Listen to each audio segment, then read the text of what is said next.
Senior wide receiver Gary Jennings joining us now here on the program. Gary, for you so far, 12 catches, 210 yards, 4 touchdowns. Entering this season, when did it hit you that this was your last year in the Gold and Blue here?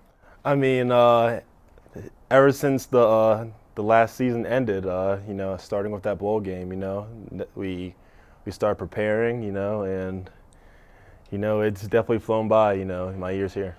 Well, speaking of flying by, if you can remember what it was like back in 2015 coming here, your first game as a Mountaineer to where you are now, how have you evolved as a player? I mean, it's night and day, honestly. It's actually quite amazing to how much I've actually progressed and how much I've evolved as a player, as far as catching, my route running and everything like that. Coach Carrier, he's done a great job of progressing me as a player. Now, last season, when people thought of you, they're like, Gary Jennings, a big impact player, but can't seem to get in the end zone last season. Now the narrative has switched, and we're talking about we can't keep you out of the end zone. You've got 4 touchdowns so far this year. That was your career total coming in. Is it just a matter of being targeted more in those situations, or what has changed from last year to this year getting you in the end zone more? I mean, it's just, honestly, it's from a scheme standpoint, and it's just a matter of, getting the ball there. But, Will's found me, and it's been open. Will had joked a couple weeks ago when he was here on the program saying there's really no reason why you weren't in the end zone. It just happened that way. And knowing you're a selfless player.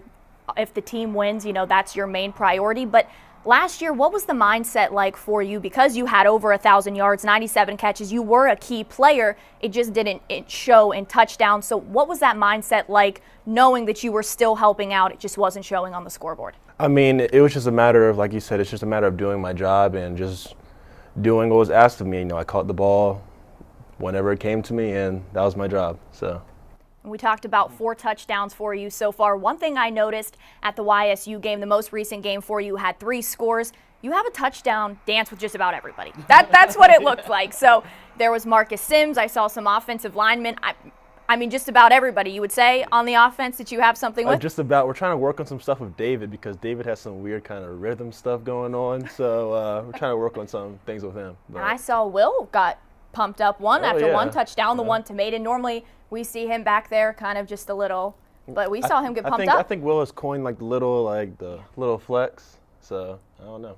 Yeah, well, looking forward to see a lot more of those touchdown dances. If you haven't seen them thus far, they're pretty great. Like I said, a lot of players getting involved with those. Another thing, when we see you out on the field, you've got the feathers in the helmet. A very interesting story of where that one came from.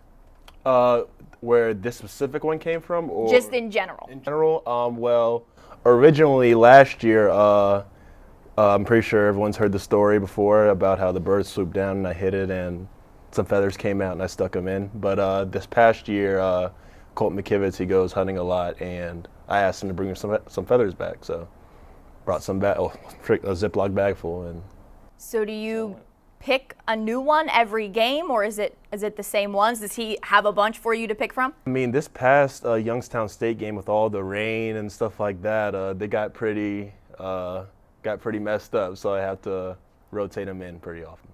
And that's something that he was saying, just a cool connection to have between you and he, getting there to pick the feathers. Has he gotten you any more yet this season? I know a couple weeks ago he had talked about going hunting, and he said he was on the look for some specific feathers for you to be rocking. I think he has some more coming for me later, but I haven't gone through all the ones that he's given me, so I think he has some time. And talking about your game specifically, what is it that you think makes you, yourself, and just this receiving core as a whole just so hard for opposing defenses to face? A lot of talent, a lot of versatility between all you guys. Because we have multiple receivers that are able to take vertical shots. All of our receivers are very well polished, and we can just do a number of things. Any of us can make plays at any moment, so that's what makes it so dangerous. And what would you say for your game is your strong suit? Just my size and my speed and just the ability to go up and catch the ball. And before we let you go here, one thing we had talked about after that YSU game was the little addition to the Mountaineer Man trip that you guys had, going up, waving to the kids at WVU Medicine Children's. And I know for you, you're a guy, you go over there, you are very active with the hospital. What is it like to see this program and be a part of something like that that is much bigger than football, but to be able to combine the two and really show that there's a lot more to this team than what we see on Mountaineer Field? It's way bigger than ourselves. It's way bigger than this team. And it's great to it's great that we're able to do that. For the children over there, and I think it's good to see it puts a smile on those kids' faces.